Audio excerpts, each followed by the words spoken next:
Welcome, Papa Fantasy Football League. It is your host, Commissioner CJ, and it is sad that we have about 2 weeks left of doing this. It really broke my heart thinking about it this week, but what broke my heart even more was Naeem Golden sneaking into the playoffs, and honestly, it could have been anybody. We are down to our final four. 4 teams lost last week in the playoffs. I think the 8 seed beating the 1 seed, you can't get any bigger of an upset there. But we were bound to get it no matter what, even if Naeem wasn't that team to make the playoffs. And let's say that Cole snuck into the playoffs or held his playoff spot. Well, Cole scored enough points to beat me last week too. What if Colton ended up beating Mitch and Kate by those 2 points last week? Then they would have had enough points to beat me too. They'd be moving on.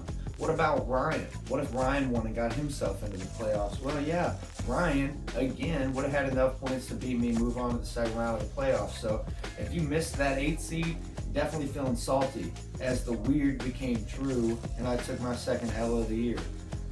But hats off to you, or Naeem, hats off to you. Speaking of AO though, AO came in week 13 or week 12 playing against James, and they were right there at that 4 and 5 seed. You knew they were looking to play each other week 1.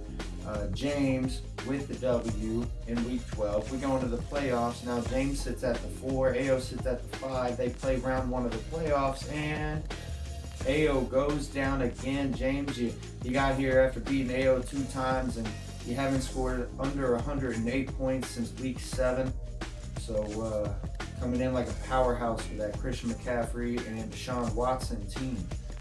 Over on the other side of the bracket, we had another upset as the 7 seed Logan comes in and beats the 2 seed Mitch and Kate. Mitch, Kate, and I always talked about in the top 2 teams of the league, and we'll both bye adios after 1 week of the playoffs.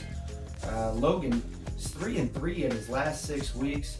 During those 3 losses, averaging about 100 points, and during those 3 W's, averaging 135 points. So a little inconsistency there, but when he wins big.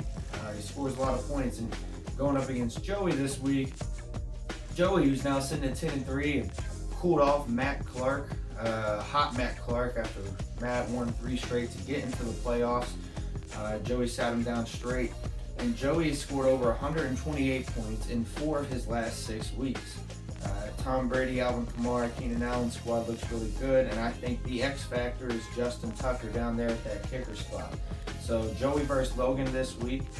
Make sure y'all two get your starting lineup set as good as you can get them. That's going to be an interesting matchup, and I think after the long pause, I think I'm taking Logan.